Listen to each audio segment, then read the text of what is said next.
Du 26 au 28 novembre, Anglet accueillait la phase finale de la Coupe d'Europe des clubs champions de roller inline hockey, une compétition réunissant les 8 meilleurs clubs d'Europe, et parmi eux pas moins de 4 clubs français, Amiens, Anglet, Caen et Rethel, signe de la bonne santé du roller hockey français. C'est de la formation, c'est notre système de jeu, on est très structuré et pour moi on a le meilleur championnat du monde.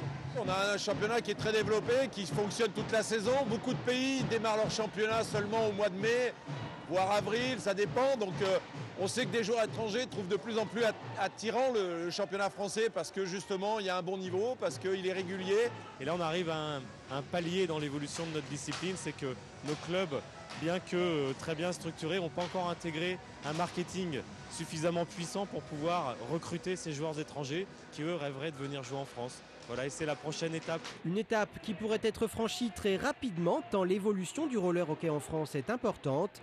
Il y a 15 ans, la discipline ne comptait que 117 licenciés. Ils sont aujourd'hui près de 13 000 à pratiquer dans un club. Et contrairement à la plupart des autres pays, le roller hockey ne dépend pas en France du hockey sur glace, mais représente une vraie discipline à part entière. Un choix qui permet à la France de figurer parmi les 5 meilleures nations du monde et même de servir de modèle aux autres pays. C'est bien de montrer aux autres nations et fédérations comment ils doivent travailler pour avoir plus de joueurs de roller inline hockey que de hockey sur glace.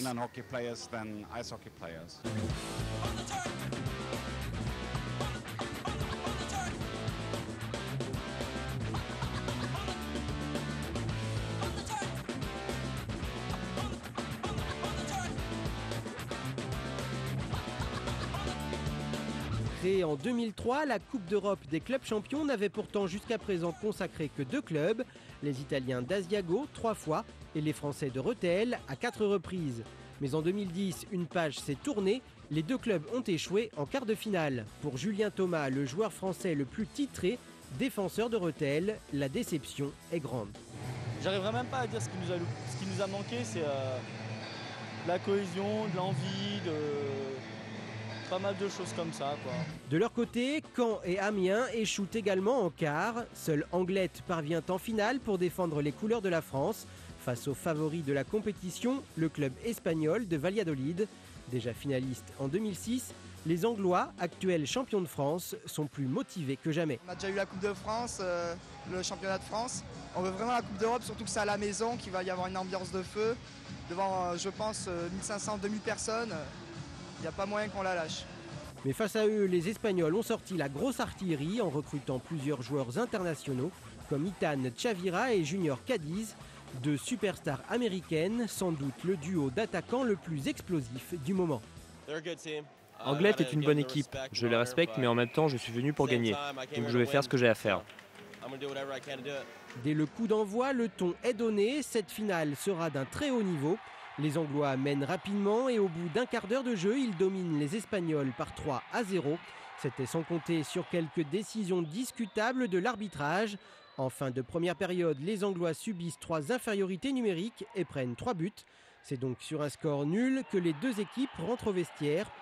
Là, à cette heure-là, on n'a pas de regret pour l'instant. En termes de notre jeu, on n'a pas de regret à avoir, les gars. On fait ce qu'il faut. Malheureusement, de retour sur la piste, il ne faudra que quelques secondes aux Espagnols avant de reprendre l'avantage. Et c'est un nouveau coup dur pour Anglet lorsque le but de l'égalisation 4-4 est refusé par l'arbitre. Les Espagnols enchaînent alors 5-3, 6-3. L'issue semble fatale pour Anglet. Et pourtant, à quelques minutes du coup de sifflet final, les Anglois se rebellent et reviennent à 6-5. Valladolid marque un nouveau but dans la dernière minute, mais Anglet réduit encore l'écart à 10 secondes de la fin. Bilan 7-6 pour Valladolid qui l'emporte, laissant un goût amer aux Anglois. Bien sûr, c'est toujours un rêve de gagner un championnat, surtout quand on vient de l'autre côté de la mer et qu'on le joue pour la première fois. C'est définitivement un rêve qui devient réalité. On a mis tout ce qu'on avait à mettre, le cœur, le courage, l'envie.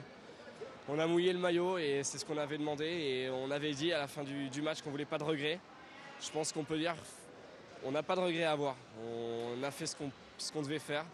Je pars du principe où une finale, ça doit être joué à la loyale et c'est pas vraiment joué à la loyale ce soir. Voilà, donc un sentiment inachevé et énormément déçu.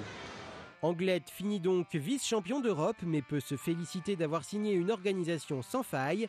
Ils ont également réussi à faire vibrer les 1800 spectateurs venus assister à la finale. Quant au titre, ils ont déjà prévu d'être présents l'an prochain pour la revanche.